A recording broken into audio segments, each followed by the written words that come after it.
परमेश्वर, हम आपका हृदय से धन्यवाद करते हैं आपके उपकारों के लिए और आपके द्वारा छुटकारे के किए गए कामों के लिए।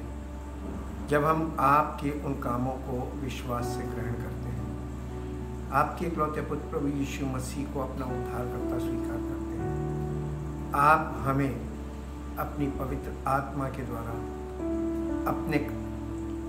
अपने कंट्रोल में ले लेते हैं, ताकि प्रभु हमारा जीवन उस पवित्र आत्मा की अगुवाई में चले, ताकि हम आपके पुत्र के स्वभाव में हमारा स्वभाव परिवर्तित हो और हमारा जीवन आपकी महिमा का कारण बने। इन भलाई के कामों के लिए, इन सामर्थ्य के कामों के लिए जो आप उस मनुष्य के जीवन के लिए करते हैं जो आपके इकलौते पुत्र प्रभु यीशु मसीह को अपना उद्धारकर्ता स्वीकार करता है, और वो भी किसी के कहने से नहीं, जब तक वो दिल से इस बात को मान नहीं लेता कि वही उद्धार करता है, तब तक प्रभु उसके जीवन में आपकी पवित्र आत्मा का कार्य शुरू नहीं होता। हम में से प्रत्येक प्रभु जो आपके वचन को सुन रहा है, समझ रहा है, इन बातों को समझ ले, ताकि प्रभु उनके जीवन से आपकी महिमा प्रकट हो और उनका जीवन आपकी महिमा का कारण बनने पाए और सारी महिमा, क्योंकि आप महिमा के प्रभु हैं। धन्यवाद करते हैं प्रभु, एक एक उपकार जो आप हमारे जीवन में करते हैं उसके पीछे आपकी योजनाएं छिपी होती हैं, क्योंकि आप अपनी इच्छा के अनुसार हमारे जीवन को चलाना चाहते हैं। धन्यवाद करते हैं प्रभु, आपकी महिमा चाहते हैं। इस प्रार्थना को आपके इकलौते पुत्र प्रभु यीशु मसीह के नाम से मांगते हैं, आमीन। सबको जय मसीह की। परमेश्वर का धन्यवाद हो और धन्यवाद होता रहे, हमारा हृदय धन्यवाद से भरा रहे, क्योंकि परमेश्वर ने वो किया है जिसको हम कोई अगर बताए तो हम विश्वास नहीं करते, हम उसको बिलीव नहीं करते, और ऐसा मानना हमारे लिए बहुत कठिन हो जाता है कि क्या ये संभव है। लेकिन हाँ, परमेश्वर के द्वारा सब कुछ संभव है, क्योंकि परमेश्वर असंभव को संभव करने की सामर्थ्य रखता है। पवित्र आत्मा के संपर्क में कैसे आ सकते हैं? सवाल। दूसरा सवाल है, हम पवित्र आत्मा का मार्गदर्शन कैसे प्राप्त कर सकते हैं? और तीसरा सवाल, यीशु मसीह के अनुसार हम यीशु मसीह को कैसे ग्रहण कर सकते हैं? ये तीनों सवालों में समानता भी है और इन तीन सवालों के अंदर भेद है। हम पवित्र आत्मा के संपर्क में कैसे आ सकते हैं? ये एक जायज़ सवाल है कि आप पवित्र आत्मा के संपर्क में कैसे आ सकते हैं। इसी से जुड़ा हुआ दूसरा सवाल, हम पवित्र आत्मा का मार्गदर्शन कैसे प्राप्त कर सकते हैं? जब संपर्क में आएंगे तभी मार्गदर्शन प्राप्त करेंगे, और हम यीशु मसीह को कैसे प्राप्त कर सकते हैं। यानी सबसे बड़ी बात यह है, पवित्र आत्मा हमें यीशु मसीह तक पहुंचाता है और यीशु मसीह हमें पिता तक पहुंचाता है। लेकिन सबसे पहला पड़ाव जो है वो ही कठिन है कि हम पवित्र आत्मा के संपर्क में कैसे आ सकते हैं, ताकि पवित्र आत्मा के द्वारा हम यीशु मसीह तक पहुंच सकें। ये स्टेप्स हैं, और ये स्टेप्स कैसे पूरे हो सकते हैं, आज हम इस विषय पर चिंतन और मनन करेंगे, परमेश्वर के वचन के अनुसार और पवित्र आत्मा के मार्गदर्शन में। यीशु मसीह के अनुसार अगर हम देखें तो मत्ती रचित सुसमाचार के 11 अध्याय के 27 पद में यीशु मसीह ने कुछ कहा जो लोग अक्सर पढ़ जाते हैं, सुन भी लेते हैं, लेकिन कभी किसी ने इस बात पे ध्यान नहीं दिया। ये ध्यान देने योग्य बात है। मत्ती रचित सुसमाचार के 11 अध्याय का 27 पद में यीशु मसीह ने कहा, मेरे पिता ने मुझे सब कुछ सौंपा है, और कोई पुत्र को नहीं जानता केवल पिता, और कोई पिता को नहीं जानता केवल पुत्र, और वो जिस पर पुत्र उसे प्रकट करना चाहे। यहाँ पर यीशु मसीह तक पहुँचना इतना कठिन हो गया है कि कोई व्यक्ति यीशु मसीह तक तब तक नहीं पहुँच सकता जब तक कि वो व्यक्ति उस व्यक्ति के संपर्क में ना आए जिसे पुत्र प्रकट करे अपने आप को। पिता और पुत्र दोनों अपने आप को स्वयं प्रकट करें तो ही ये संभव है कि उनको वही व्यक्ति जान सकता है जिसको वे अपने आप को प्रकट करते हैं। इसलिए यहाँ पर लिखा है पुत्र को और पिता को कोई नहीं जानता, ये यीशु मसीह कह रहा है।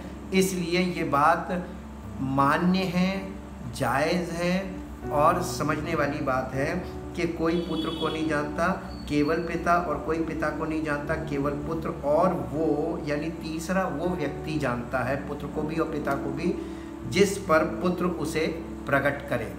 यानी पुत्र पिता को प्रकट करता है और पिता पुत्र को प्रकट करता है।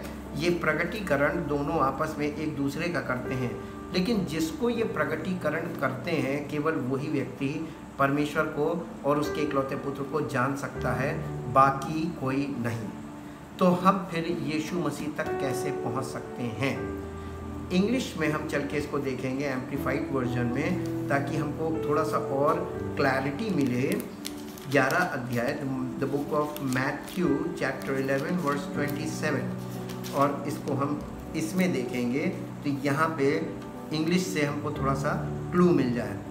All things have been entrusted and delivered to me by my Father, and no one fully knows and accurately understands the Son except the Father। यानी इसके अनुसार यहाँ पर ये लिखा गया है कि कोई भी व्यक्ति फुली नोज यानी पूरी तरीके से मुझे नहीं जानता, यानी यीशु मसीह को नहीं जानता, और एक्यूरेटली अंडरस्टैंड्स या और पूरी तरीके से या एकदम सटीक तरीके से सच्ची तरीके से, या एक्यूरेटली का मतलब होता है बिल्कुल एब्सोल्यूट तरीके से, पूरी तरीके से मुझे समझ नहीं सकता, यानी पुत्र को, एक्सेप्ट द फादर, केवल पिता के अलावा। उसी प्रकार से लिखा है except the father, and no one fully knows and accurately understands the father except the son. ठीक इसी प्रकार से जैसे पुत्र को कोई पूरी तरीके से नहीं जान सकता और एक्यूरेटली यानी पूरे सही तरीके से नहीं समझ सकता, जैसे पुत्र के साथ है वैसे ही पिता के साथ भी है, उसे भी कोई ना पूरी तरीके से जान सकता ना पूरी तरीके से समझ सकता है पुत्र के अलावा। And anyone to whom the son deliberately wills to make him known। और तीसरा वो व्यक्ति है जिसे पुत्र अपने आप को प्रकट करे। तो केवल 3 लोग परमेश्वर को जान सकते हैं और पुत्र को जान सकते हैं। पुत्र और पिता आपस में एक दूसरे को पूरी तरीके से जानते और समझते हैं, और तीसरा वो व्यक्ति जिस पर ये अपने आप को प्रकट करें, self existent. God means self existent, जो अपने आप को स्वयं प्रकट करे। और जब तक वो प्रकट नहीं करेगा तो कोई उसको सटीक तरीके से या पूरी तरीके से ना समझ सकता है ना जान सकता है। उसे जानने के लिए उसका दर्शन बहुत आवश्यक है। बिना दर्शन के कोई परमेश्वर को या उसके पुत्र को नहीं जान सकता। अब इस पद के अनुसार अगर हम अध्ययन करते हैं और आगे बढ़ते हैं तो इस पद में यीशु मसीह ने एक सत्य बताया है कि कोई पुत्र को नहीं जानता, अर्थात परमेश्वर का इकलौता पुत्र मसीह, जबकि यीशु मसीह को मनुष्य का पुत्र कहा गया है, जिसकी 2 वंशावलियाँ भी दी गई हैं। ये 2 वंशावलियाँ यीशु की हैं, जिसके बारे में परमेश्वर के वचन में नए नियम में लिखा हुआ है। मत्ती रचित सुसमाचार में अब्राहम से यीशु तक की वंशावली बताई गई है, और दूसरी वंशावली लूका रचित सुसमाचार में आदम से यीशु तक बताई गई है। और यीशु मसीह ने स्वयं अपनी पृथ्वी पर की सेवकाई के समय में फरीसियों से प्रश्न किया था कि मसीह किसका पुत्र है। यीशु मसीह ने स्वयं प्रश्न किया था, यानी यीशु ने प्रश्न किया किससे? फरीसियों से। क्या प्रश्न था? कि मसीह के विषय में तुम क्या जानते हो, वो किसका पुत्र है। मत्ती रचित सुसमाचार उसके 22 अध्याय में आएंगे। यहाँ पर हम इस बात को देखेंगे कि यीशु मसीह खुद मसीह के विषय में सवाल कर रहे हैं, और ये सवाल आज भी लोगों को नहीं मालूम है, और उन्हें ये भी नहीं मालूम है कि इस सवाल का महत्व क्या है। मत्ती रचित सुसमाचार के 22 अध्याय के 41 पद से देखेंगे। जब फरीसी इकट्ठे थे तो यीशु ने उनसे पूछा, मसीह के विषय में तुम क्या सोचते हो? ये पहला सवाल था। वो किसका पुत्र है? दूसरा सवाल था। उन्होंने उससे कहा दाऊद का। फरीसियों ने एकदम से तड़ से जवाब दिया दाऊद का। 43 पद में लिखा, उसने उनसे पूछा तो दाऊद आत्मा में होकर उसे प्रभु क्यों कहता है? यीशु मसीह ने उनके उत्तर पर एक सवाल किया, इसे काउंटर क्वेश्चन बोलते हैं, कि फिर दाऊद उसे आत्मा में होकर प्रभु क्यों कहता है? 44 पद में लिखा है, प्रभु ने मेरे प्रभु से कहा मेरे दाहिने बैठ, जब तक कि मैं तेरे बैरियों को तेरे पाँव के नीचे की चौकी नीचे ना कर दूं। भला जब दाऊद उसे प्रभु कहता है तो वो उसका पुत्र कैसे ठहरा? यीशु मसीह ने इस बात को स्पष्ट किया कि दाऊद का पुत्र कैसे हो सकता है। दाऊद की वंशावली से यीशु मसीह आ रहा है। यीशु को आप दाऊद के वंश का मान सकते हैं, लेकिन मसीह दाऊद के वंश से नहीं आया। इसके उत्तर में कोई भी एक बात ना कह सका। उस दिन से किसी को फिर उससे कुछ पूछने का साहस ना हुआ। यहाँ पर ये जो बहुत उस ज़माने के वेल एजुकेटेड लोग थे, उनके द्वारा यीशु मसीह उनसे बात कर रहे हैं, उनसे सवाल कर रहे हैं, और उन लोगों की हिम्मत नहीं पड़ी उससे दोबारा इस विषय पे बात करने की, क्योंकि उसने जो जवाब दिया उनको, उसके आगे उनके पास कुछ भी नहीं था इस बात को जानने के लिए। मरकुस रचित सुसमाचार के 12 अध्याय में इसी बात को देखेंगे। 12 अध्याय और 12 अध्याय के 35 पद से देखेंगे। मरकुस रचित सुसमाचार 12 अध्याय 35 पद। फिर यीशु ने मंदिर में उपदेश करते हुए ये कहा, शास्त्री कैसे कहते हैं कि मसीह दाऊद का पुत्र है? यहाँ पर देखेंगे तो मरकुस के अनुसार ये वाला विषय है, मरकुस ने थोड़ा सा फर्क ढंग से बताया है, और यहाँ पर वो कह रहा है कि मंदिर में उपदेश करते हुए यीशु ने कहा, शास्त्री कैसे कहते हैं कि मसीह दाऊद का पुत्र है? आज भी बड़े शास्त्र के जानकार बैठे हुए हैं जो मसीह को दाऊद के वंश का मानते हैं और बताते हैं। दाऊद ने आप ही पवित्र आत्मा में होकर कहा है, प्रभु ने मेरे प्रभु से कहा मेरे दाहिने बैठ, जब तक कि मैं तेरे बैरियों को तेरे पाँव की पीढ़ी ना कर दूं। दाऊद तो आप ही उसे प्रभु कहता है, फिर वो उसका पुत्र कहाँ से ठहरा? और भीड़ के लोग उसकी आनंद से सुनते थे। यानी लोग यीशु मसीह की बात को बहुत ध्यान से सुनते थे। शास्त्रियों और फरीसियों की बातों में इतना ध्यान उनका नहीं लगता था जितना यीशु मसीह की बातों में लगता था। इसमें भी भेद है, इस भेद को ही तो हमें समझना है। अब हम चलेंगे लूका रचित सुसमाचार और उसका 20 अध्याय, लूका रचित सुसमाचार का 20 अध्याय और 20 अध्याय का 41 पद से देखेंगे। लूका रचित सुसमाचार 20 अध्याय 41 पद में, फिर उसने यानी यीशु मसीह ने उनसे पूछा, शास्त्रियों फरीसियों से पूछा, मसीह को दाऊद की संतान कैसे कहते हैं? क्यों कहते हैं नहीं, कैसे कहते हैं? वो कैसे दाऊद की संतान कहा गया है मसीह को? यानी यीशु मसीह का सवाल, यीशु को दाऊद की संतान नहीं है, मसीह को दाऊद की संतान कैसे कहते हैं? मसीह तो दाऊद के वंश से नहीं है। दाऊद आप भजन संहिता की पुस्तक में कहता है, प्रभु ने मेरे प्रभु से कहा मेरे दाहिने बैठ, जब तक कि मैं तेरे बैरियों को तेरे पाँव के तले ना कर दूं। दाऊद तो उसे प्रभु कहता है, तो फिर वो उसकी संतान कैसे ठहरा? ये यीशु मसीह ने उनके सामने उनके ज्ञान के ऊपर, उनकी नॉलेज के ऊपर सवाल खड़ा कर दिया था मसीह को लेकर। आज भी मसीह को लोग नहीं जानते हैं। लोग यीशु के विषय में जो जानकारी प्राप्त करते हैं पढ़ के और सुन के, उसी को वो मसीह कहते हैं। लेकिन हमें इस बात का फ़र्क मालूम होना चाहिए, क्योंकि यीशु मसीह ने आप ही ये सवाल उठाया कि तुम मसीह को दाऊद के वंश का कैसे कहते हो? यानी मसीह कैसे दाऊद के वंश का हो सकता है?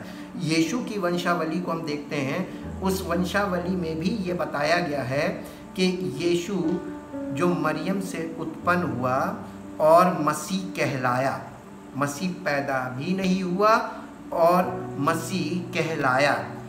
पैदा यीशु हुआ था, मसीह नहीं, और यीशु ही मसीह ही कहलाया। तो मसीह कौन था, क्राइस्ट कौन है, जो पैदा नहीं हुआ लेकिन उतरा। अब हम आगे बढ़ते हैं इस स्टडी में। यहाँ हम देखते हैं कि यीशु उन लोगों को मसीह के विषय में जानकारी देना चाह रहा था, और मसीह जो परमेश्वर का पुत्र है जिसे कोई नहीं जानता है। ये यीशु मसीह का दावा बिल्कुल सही है। यीशु अपने विषय में बात नहीं कर रहा था, यीशु मसीह के विषय में, जो परमेश्वर का पुत्र है उसके विषय में बात कर रहा था। उसे कोई नहीं जानता, पिता को भी कोई नहीं जानता, पुत्र को भी कोई नहीं जानता। यूहन्ना रचित सुसमाचार में चलेंगे, उसके पहले अध्याय के पहले पद को देखेंगे।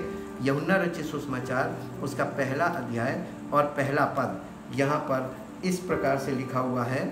यूहन्ना रचित सुसमाचार उसका पहला अध्याय और उसके पहले पद में आएंगे, और यहाँ पर लिखा है, आदि में वचन था और वचन परमेश्वर के साथ था और वचन परमेश्वर था। यही आदि में परमेश्वर के साथ था। सब कुछ उसी के द्वारा उत्पन्न हुआ, और जो कुछ उत्पन्न हुआ है उसमें से कोई भी वस्तु उसके बिना उत्पन्न नहीं हुई। उसमें जीवन था और वो जीवन मनुष्यों की ज्योति था। ज्योति अंधकार में चमकती है और अंधकार ने उसे ग्रहण ना किया। एक मनुष्य परमेश्वर की ओर से आ उपस्थित हुआ जिसका नाम यूहन्ना था। वो गवाही देने आया कि ज्योति की गवाही दे, ताकि सब उसके द्वारा विश्वास लाएं। वो ज्योति ना था, परंतु उस ज्योति की गवाही देने के लिए आया था।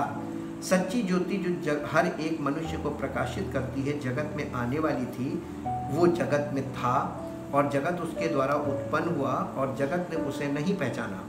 वो अपने घर आया और उसके अपनों ने उसे ग्रहण नहीं किया, परंतु जितनों ने उसे ग्रहण किया उसने उन्हें परमेश्वर की संतान होने का अधिकार दिया, अर्थात उन्हें जो उसके नाम पर विश्वास रखते हैं। वे ना तो लहू से, न शरीर की इच्छा से, न मनुष्य की इच्छा से, परंतु परमेश्वर से उत्पन्न हुए हैं। और वचन देहधारी हुआ और अनुग्रह और सच्चाई से परिपूर्ण होकर हमारे बीच में डेरा किया, और हमने उसकी ऐसी महिमा देखी जैसी पिता के इकलौते की महिमा। ये कौन है जो वचन कौन है, और वचन देहधारी हुआ, यानी ये वचन पैदा नहीं हुआ लेकिन वचन देहधारी हुआ। ये कौन है? अब हम इसको इंग्लिश एम्प्लीफाइड वर्जन में चल के देखेंगे, ताकि वहाँ से हमको क्लैरिटी मिले कि ये वचन कौन हो सकता है। अब यूहन्ना रचित सुसमाचार पहला अध्याय का पहला पद हम एम्प्लीफाइड इंग्लिश वर्जन में आपके बीच में पढ़ेंगे। In the beginning, before all time was the word, bracket में लिखा है क्राइस्ट। ये वचन कौन था? मसीह। बाइबल में वचन का मतलब मसीह से है, और ये रिटन वर्ड नहीं है। यहाँ पे वचन का मतलब रिटन वर्ड नहीं है, यहाँ पे वचन का मतलब है स्पोकन वर्ड, यानी मुख से निकला वचन, वही मसीह है। And the word was with God and the word was God himself. ये मसीह जो है ये आदि में परमेश्वर के साथ था, यानी क्राइस्ट का मतलब द स्पोकन वर्ड, और ये परमेश्वर के साथ था और इसी के द्वारा सब कुछ उत्पन्न हुआ। And the word was God, यानी यही जो मसीह था यही परमेश्वर था। He was present originally with God, यानी ओरिजिनली परमेश्वर के साथ अगर कोई था उस समय तो मसीह, spoken word. All things were made and came into existence through him, और उसी के द्वारा सब चीज़ें वजूद में आई और बनाई परमेश्वर ने। And without him was not even one thing made that has come to be, और ऐसी कोई चीज़ नहीं है जो उसके बिना वजूद में आई हो या बनी। इन हिम वाज लाइफ, उसमें जीवन था, मसीह में जीवन था। And the life was the light of man, और वो जीवन मनुष्यों की ज्योति था। And the light shines on in the darkness, for the darkness has never overpowered it, यानी और ज्योति अंधकार में चमकती है और अंधकार ने उसे ग्रहण नहीं किया है। Put it out or absorbed it or appropriated it and is unreceptive to it. There came a man sent from God whose name was John. This man came to witness that he might testify of the light, that all men might believe in it, adhere to it, trust it, and rely upon it through him. He was not the light himself, but came that he might bear witness regarding the light. There it was, the true light was then coming into the world, the genuine, perfect, steadfast light that illumines every person. He came into the world, and though the world was made through him, the world did not recognize him, यानी did not know him. और संसार के उसके द्वारा, जगत उसके द्वारा उत्पन्न हुआ, सब चीज़ें उसके द्वारा बनाई गई, उसी के द्वारा सारी चीज़ों की सृष्टि हुई। और वो जब इस जगत में आया, उसके अपनों ने उसे नहीं पहचाना, लिखा डिड नॉट नो हिम, वो उसको जानते ही नहीं थे। He came to that which belonged to him, यानी जो उनसे संबंध रखते थे उनके बीच में आया, उन्होंने उसको नहीं जाए। टू हिज ओन, यानी उसके अपने लोग। हिज डोमेन, अपने लोगों के बीच में आया। क्रिएशन, थिंग्स एंड वर्ल्ड, उसका डोमेन कहाँ है? मसीह का राज्य कहाँ है? क्रिएशन, थिंग्स एंड वर्ल्ड, तीनों जगह पर उसका राज्य है।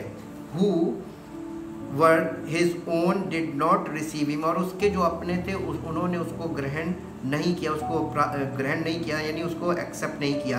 And did not welcome him, और उसका स्वागत नहीं किया। But to as many as did receive and welcome him, और परंतु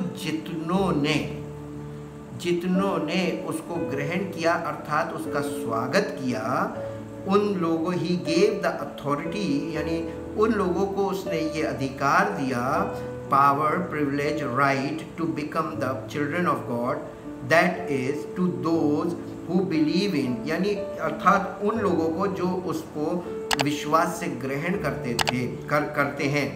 adhere to, trust in and rely on his name, जो उसके नाम पर भरोसा रखते हैं। Who owe their birth neither to bloods nor to the will of the flesh, that of physical impulse, nor to the will of man, that of a natural father, but to God, they are born of God. ऐसे लोग परमेश्वर से उत्पन्न होते हैं। And the word means Christ, फिर लिखा है and the word means Christ became flesh, वो मानव बन गया, human incarnate, and tabernacled, यानी fixed his tent of flesh, और वो उसने शरीर धारण किया, और उस शरीर का मतलब ये है कि उसने अपना तंबू हमारे बीच में लगाया उस शरीर में होकर। तो हमारा ये जो मानव शरीर है, हमारी जो देह है, ये वो तंबू है जिसमें परमेश्वर का आत्मा अपना निवास बनाना चाहता है। लिव्ड अ वाइल, कुछ समय के लिए हमारे बीच में निवास किया। अमंग अस, हमारे बीच में। And we actually saw his glory, और हमने उसकी वास्तविक महिमा देखी। His honour, his majesty, such glory as an only begotten son receive from his father, ऐसी महिमा जो एकलौते पुत्र ने पिता से प्राप्त की हो। फुल ऑफ ग्रेस, यानी अनुग्रह से भरी। Favour, loving kindness and truth, अनुग्रह और सच्चाई से परिपूर्ण महिमा। और इसके बाद लिखा है ये है मसीह, जो हमारे बीच में यीशु पर प्रकट हुआ, यीशु में प्रकट हुआ, और यीशु के द्वारा उसने हमसे बातें की, और यीशु ने उस बलिदान के द्वारा हमें उससे मिलाने का और उससे फेलोशिप करने का हमें अधिकार दिया। इस बात को हमको सीखना और समझना है। यहाँ पर पहले पद में आदि में वचन था का अर्थ है क्राइस्ट, अर्थात वचन को मसीह कहा गया है, लेकिन लिखित वचन नहीं परंतु मुख से निकला हुआ वचन, स्पोकन वर्ड। जैसा कि मत्ती रचित सुसमाचार उसके 4 अध्याय के 4 पद में यीशु मसीह ने उस समय जब उसके शैतान के द्वारा परीक्षा हो रही थी, तब यीशु मसीह ने उसको जवाब दिया था।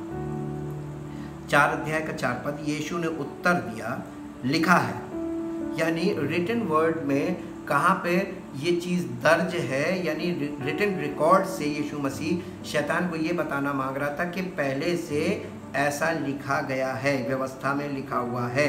मनुष्य केवल रोटी ही से नहीं परंतु हर एक वचन से जो परमेश्वर के मुख से निकलता है जीवित रहेगा। यहाँ पर यीशु मसीह एक बहुत बड़ा राज खोल रहे हैं कि मुख से निकला हुआ वचन मनुष्य को जीवन देता है और उससे मनुष्य जीवित रहता है। भोजन से हम शारीरिक तौर पर जीवित रहते हैं और परमेश्वर के स्पोकन वर्ड से मुख से निकले हुए वचन को सुन के और उसको ग्रहण करके और उसके अनुसार चलने से हमें आत्मिक जीवन प्राप्त होता है। यशाया भविष्यवक्ता के अनुसार यशाया नबी की पुस्तक उसके 9 अध्याय के 6 पद में भी ऐसा कहा गया है। यशाया नबी की पुस्तक के 9 अध्याय के 6 पद में अगर हम जाके देखें तो ये बेसिक वर्ड्स है जो यीशु और मसीह के विषय में बताती है। 9 अध्याय और उसके 6 पद में ऐसा लिखा हुआ है यशाया में, क्योंकि हमारे लिए एक बालक उत्पन्न हुआ। सबसे पहली बात बताया गया है हमारे लिए एक बालक उत्पन्न हुआ, और फिर लिखा है हमें एक पुत्र दिया गया। एक बालक उत्पन्न हुआ और एक पुत्र दिया गया, इन दोनों को मिलाते हैं जब ये दोनों का मेल हो जाता है और ये मेल प्रभु यीशु मसीह हो जाता है, और प्रभुता उसके कंधे पर होगी और उसका नाम अद्भुत युक्ति करने वाला, पराक्रमी परमेश्वर, अनंत काल का पिता और शांति का राजकुमार रखा जाएगा। उसकी प्रभुता सर्वदा बढ़ती रहेगी और उसकी शांति का अंत न होगा। इसलिए वो उसको दाऊद की राजगद्दी पर इस समय से लेकर सर्वदा के लिए न्याय और धर्म के द्वारा स्थिर किए और संभाले रहेगा। सेनाओं के यहोवा की धुन के द्वारा ये हो जाएगा। ये परमेश्वर की धुन के द्वारा हो जाएगा। परमेश्वर ने ठान लिया है इसलिए ऐसा हो जाएगा। और इसीलिए में भी ऐसा कहा गया है कि हमारे लिए एक बालक उत्पन्न होगा और फिर ये कि हमें एक पुत्र दिया जाएगा। इसके अनुसार जब हम नए नियम में देखते हैं तो वो बालक और कोई नहीं यीशु ही है। और फिर मत्ती रचित सुसमाचार के 3 अध्याय के 16 पद में आते हैं, जब यीशु पैदा हुआ तो कोई आश्चर्य कर्म उसने नहीं किया, और यीशु पैदा हुआ और कितने समय तक वो माता पिता के वश में रहा? 30 वर्ष के लगभग, लिखा हुआ लगभग 30 वर्ष तक। लेकिन जब हम इसके 3 अध्याय के 16 और 17 पद को देखते हैं, जब यीशु मसीह पवित्र आत्मा के लिए पानी का बपतिस्मा लेने यूहन्ना बपतिस्मा देने वाले के पास आते हैं, तब वहाँ पर 16 पद में लिखा, और यीशु बपतिस्मा लेकर तुरंत पानी में से ऊपर आया और देखो उसके लिए आकाश खुल गया और उसने परमेश्वर के आत्मा को कबूतर के समान उतरते और अपने ऊपर आते देखा। और देखो ये आकाशवाणी हुई। यीशु के पैदा होने के संबंध में पुराने नियम में भविष्यवाणियाँ चल रही थी, लेकिन हमारे लिए एक बालक उत्पन्न हुआ है।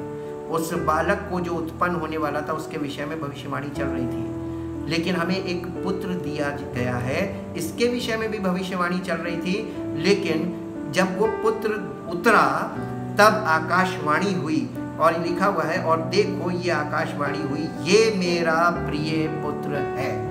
जो उतरा इसको परमेश्वर अब डायरेक्ट पिता वहाँ पे आकाशवाणी के द्वारा उन लोगों को बता रहा है कि ये मेरा प्रिय पुत्र है जिससे मैं अत्यंत प्रसन्न हूँ। कौन?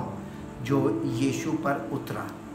अब हमको ये बात स्पष्ट हो जाती है कि जो यीशु पर उतरा था वो आत्मा वही परमेश्वर का पुत्र है। और उसी के विषय में यीशु मसीह कह रहे हैं, जैसे पिता की आत्मा को कोई नहीं जानता वैसे ही उसको भी, जो पुत्र का आत्मा है उसको भी कोई नहीं जानता। और यीशु पर जो आत्मा उतरा वही मसीह है जिसके लिए आकाशवाणी हुई थी कि ये मेरा प्रिय पुत्र है। पवित्र आत्मा के अनुसार इब्रानियों की पत्री में अगर हम चलें उसके 7 अध्याय में, इब्रानियों की पत्री उसके 7 अध्याय में, और यहाँ पर हम देखेंगे इब्रानियों की पत्री उसका 7 अध्याय और उसके पहले पद से पढ़ेंगे।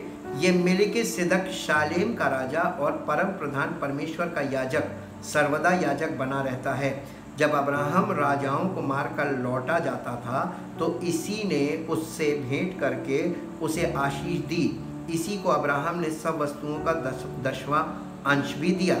ये पहले अपने नाम के अर्थ के अनुसार धर्म का राजा और फिर शालेम अर्थात शांति का राजा है, जिसका न पिता है न माता न वंशावली है, जिसके दिनों का न आदि है और न जीवन का अंत है, परंतु परमेश्वर के पुत्र के स्वरूप ठहर कर वो सदा के लिए याजक बना रहता है।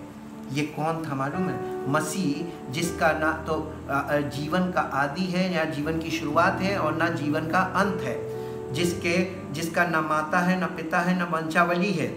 ये वो है, मसीह वो है जो आपको यीशु ने उससे मिलाने के लिए अपने आप को बलिदान किया, ताकि हम परमेश्वर से हमारी मुलाकात हो जाए। और ये इसको पहचानना, इसी के विषय में वो कह रहा है कि पिता को कोई नहीं जानता केवल पुत्र, और पुत्र को भी कोई नहीं जानता केवल पिता, या वो जिस पर पुत्र उसे प्रकट करे। अब हम इस संबंध में परमेश्वर के वचन से कुछ पद देखेंगे, जैसा कि मत्ती रचित सुसमाचार के 16 अध्याय में हम आते हैं और 16 अध्याय के 13 पद से हम देखेंगे।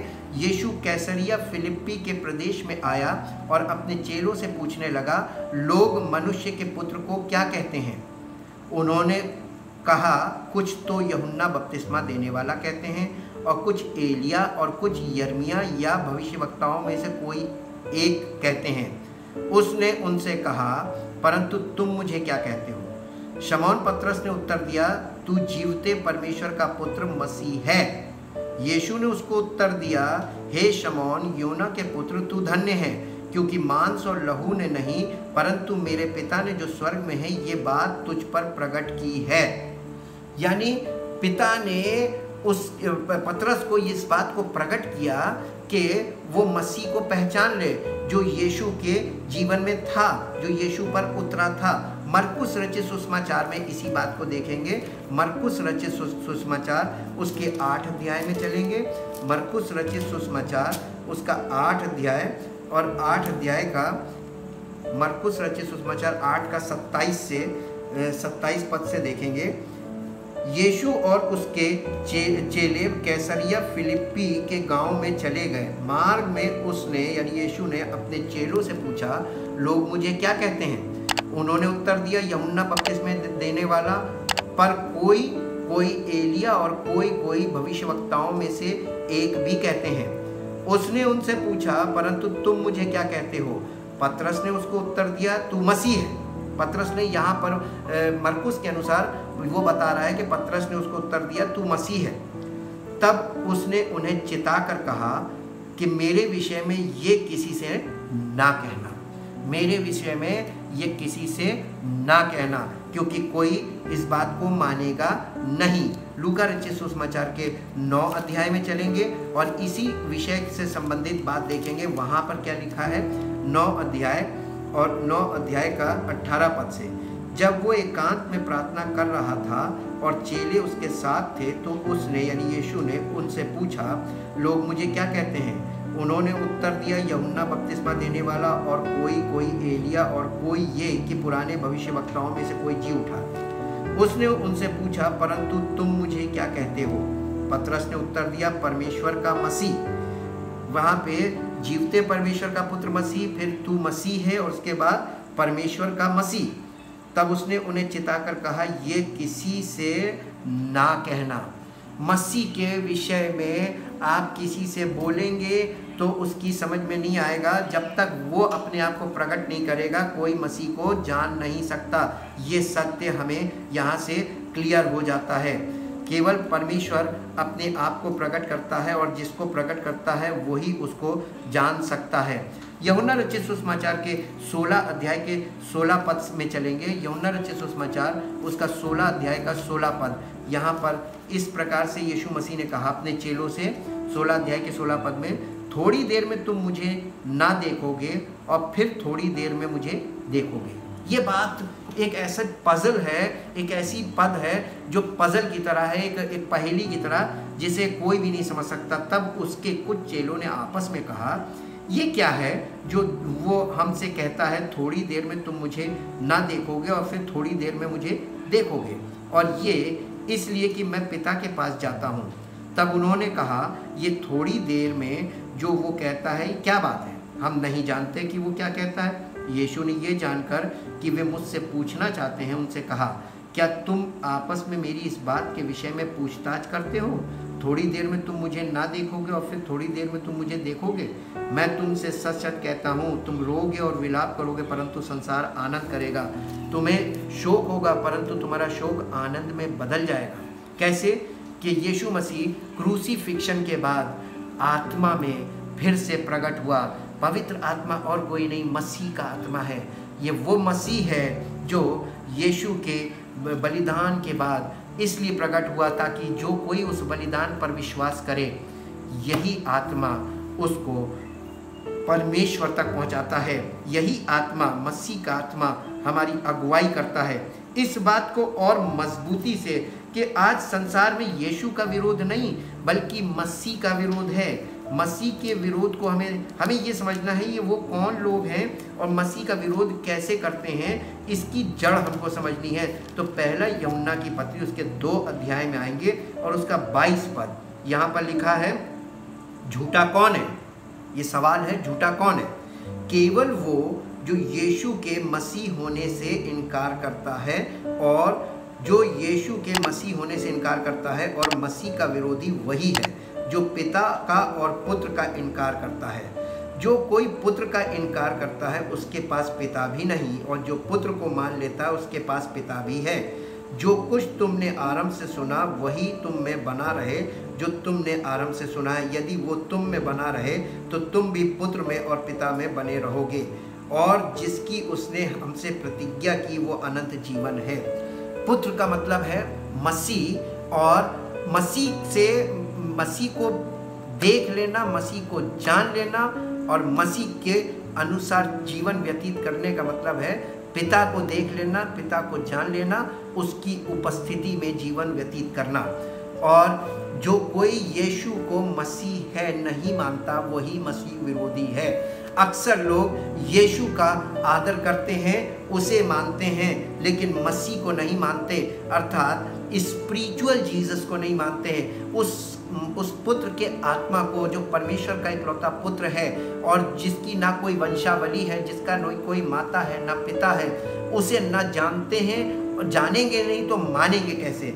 इसलिए परमेश्वर हमारे और आपके जीवन में अपनी पवित्र आत्मा के द्वारा अपने वचनों को जो एविडेंस का काम करते हैं हमको प्रकट करता है, और वही पवित्र आत्मा हमको जब प्रकट करता है और जब हम संतुष्ट होकर उसको ग्रहण करते जाते हैं और उसके अनुसार जीवन में आगे बढ़ते हैं, हमारा जीवन परमेश्वर की महिमा में आगे बढ़ने लगता है। उसकी सामर्थ्य हमारे जीवन में प्रकट होने लगती है और उसकी महिमा हमारे जीवन से प्रकट होने लगती है। इसीलिए हम परमेश्वर का बहुत धन्यवाद करते हैं। वो स्वयं को प्रकट करता है और वो अपने काम स्वयं करता है, क्योंकि उसको कोई नहीं जानता। हमारा काम केवल इतना है कि पवित्र आत्मा से प्रेरित व्यक्ति को उसने ये जिम्मेदारी दी है कि हम लोगों को जाकर सुसमाचार सुनाएं। सुसमाचार सुनाना हमारी जिम्मेदारी है, और इसको हम देखेंगे परमेश्वर के वचन से। मरकुस रचित सुसमाचार के 16 अध्याय में चलेंगे। मरकुस रचित सुसमाचार उसका 16 अध्याय, मरकुस 16 और 16 अध्याय का 9 पद देखेंगे। 16 अध्याय उसका 9 पद। सप्ताह के पहले दिन भोर होते ही वो जी उठकर पहले पहल मरियम मगदलिनी को, जिसमें से उसने 7 दुष्टात्माएं निकाली थीं, दिखाई दिया। उसने जाकर यीशु के साथियों को, जो शोक में डूबे हुए थे और रो रहे थे, समाचार दिया। उन्होंने ये सुनकर कि वो जीवित है और उसने उसे देखा है, प्रतीति ना की। यानी ये सुनकर कि वो जीवित है और उसे देखा है, फिर भी उन्होंने प्रतीति ना की। इसके बाद वो दूसरे रूप में उनमें से 2 को, जब वे गांव की ओर जा रहे थे, दिखाई दिया। दूसरे रूप में यानी दूसरे के देह में होकर मसीह उनसे मिला और उनको दिखाई दिया। उन्होंने भी जाकर दूसरों को समाचार दिया, परंतु उन्होंने उनकी भी प्रतीति न की। फिर उसके बाद लिखा, पीछे वो उन 11 को भी, जब वे भोजन करने बैठे थे, दिखाई दिया और उनके अविश्वास और मन की कठोरता पर उल्हाना दिया, क्योंकि उन्होंने उसके जी उठने के बाद उसे देखा था। इन्होंने उनकी प्रतीति न की थी। देखा था लेकिन इस बात को उन्होंने एक्सेप्ट नहीं किया था, माना नहीं था। और उसने उनसे कहा, तुम सारे जगत में जाकर सारी सृष्टि के लोगों को सुसमाचार प्रचार करो। ये जिम्मेदारी दी। सुसमाचार प्रचार करना उस व्यक्ति की जिम्मेदारी है जो मसीह को दर्शन कर लेता है, मसीह को प्राप्त कर लेता है, उसको देख लेता है, जान लेता है। मसीह का आत्मा उसको उसके जीवन में होता है और वो मसीह के आत्मा के अनुसार अपने जीवन में चलता है। वो आत्मा से प्रेरित व्यक्ति है और प्रेरित व्यक्ति को ही ये जिम्मेदारी दी गई है कि लोगों को जाकर सुसमाचार सुनाओ। और जब लोगों को ऐसे लोग जाकर जब लोगों को सुसमाचार सुनते हैं तो मसीह का आत्मा उनके साथ साथ काम करता है। क्योंकि यहाँ पर आप देखेंगे मरकुस रचित सुसमाचार में कि जब उसने उनसे सब बातें बोली तो उसके आगे क्या लिखा हुआ है। मरकुस 16 अध्याय 20 पद में लिखा है, और उन्होंने निकलकर हर जगह सुसमाचार का प्रचार किया और प्रभु उनके साथ काम करता रहा। अब उनके साथ काम कौन कर रहा है? मसीह का आत्मा। और उन चिन्हों के द्वारा जो साथ साथ होते थे वचन को दृढ़ करता रहा। आमीन। यहाँ पर आप देखेंगे कि जब उसने उनको सुसमाचार को प्रचार करने के लिए अनुमति दी और कहा कि जाकर सारी जाति के लोगों को सुसमाचार सुनाओ, और उसके बाद जब वो निकलकर सुसमाचार सुनाने लगे, ये वो लोग थे जिन्होंने यीशु मसीह को जी उठने के बाद दर्शन किया था, उसे देखा था, उससे बातें की थी, उससे आज्ञा प्राप्त की थी। और जब इन लोगों ने उसके दर्शन किए, जब उसने इनको अपने आप को प्रकट किया और इनसे कहा कि जाकर सुसमाचार सुनाओ, जब इन्होंने उसके कहने के अनुसार किया तो उसकी सामर्थ इनके साथ साथ काम कर रही थी। ये बात ठीक वैसे ही है जैसे एक बार रात भर चेलों ने मछली पकड़ते रहे, रात भर जाल डाला, रात भर सारा प्रयास किया, एक भी मछली हाथ नहीं लगी। लेकिन भोर के समय यीशु मसीह पानी पर चलकर उनके पास गया और उन्होंने यीशु मसीह ने कहा कि नाव के दाहिने जाल डालो। पतरस कहने लगा, हमने रात भर बड़ी मेहनत की है, कुछ भी प्राप्त नहीं किया, परंतु फिर भी तेरे कहने से जाल डालूंगा। उसके कहने से जब जाल डाला तो मछलियों की इतनी बड़ी तादाद आ गई कि उनके संभाले नहीं संभल रही थी। हमारा और आपका जीवन मसीह की आज्ञा के अनुसार जब चलेगा तब आपके जीवन से उसकी सामर्थ्य कार्य करेगी और ये प्रकट करेगी कि आप उसकी आज्ञा के अनुसार करेंगे तो सब कुछ संभव होगा। लेकिन अगर आप अपनी इच्छा से अपने माइंड के अनुसार करेंगे तो कुछ भी नहीं होगा। हम आज आपसे सब सुनने वालों से विनती करते हैं, उनसे रिक्वेस्ट करते हैं कि परमेश्वर के वचनों को केवल आप इस वीडियो को सुनिए नहीं, इस वीडियो के अकॉर्डिंग बाइबल को खोलिए, वचनों को पढ़कर देखिए, कई वर्जन्स में पढ़ के देखिए, ताकि आपको वो सारे अंतर जो सुनने से नहीं मिलते हैं वो प्राप्त हो, आपको समझ में आए कि मसीह कौन है। क्योंकि मसीह को कोई नहीं जानता और जान भी नहीं सकता जब तक वो अपने आप को प्रकट ना करे। और आप उसको सुने, जो बातें आप सुनते हैं, अगर आप इसको सारे मन से, संपूर्ण मन से एक्सेप्ट करते हैं कि ये वाकई में परमेश्वर की ओर से है और ये परमेश्वर की ओर से हमें सुनने को प्राप्त हो रही है, इसका मतलब परमेश्वर हमसे चाहता है कि हम उसके इकलौते पुत्र प्रभु यीशु मसीह पर पूर्ण रूप से विश्वास करें। जैसे ही आप उस पर पूरा भरोसा रखेंगे, विश्वास करेंगे, मसीह का आत्मा आपके जीवन में कार्य करेगा, वो अपने आप को आपको प्रकट करेगा, आप उसका दर्शन भी पाएंगे। अगर आप उसके दर्शन के अभिलाषी होंगे तो वो अपने आप को प्रकट करेगा और आपको उसकी महिमा दिखाई देगी और उस आपके द्वारा उसकी महिमा दूसरों के सामने प्रकट होगी। यही तो वो चाहता है। आइए अपने आप को समर्पित करें। परमपिता परमेश्वर, हम अपने आप को और जितने लोग इस वीडियो के द्वारा आपके पवित्र वचन को सुनते हैं, आपसे विनती करते हैं कि आपके पुत्र का आत्मा हम सब के बीच में कार्य करें। हमारी बुद्धि को ऐसा कर दे प्रभु कि शारीरिक बुद्धि नहीं बल्कि आपकी पवित्र आत्मा की सामर्थ्य प्रकट हो और हम सब के हृदयों में प्रभु सुसमाचार का प्रकाश अंदर जाए और हमारा जीवन आपकी महिमा का कारण बने और सारा आदर, सारी महिमा आप ही को मिले। इस प्रार्थना को आपके इकलौते पुत्र प्रभु यीशु मसीह के नाम से मांगते हैं, आमीन। परमेश्वर आपको आशीष दे। Praise the Lord.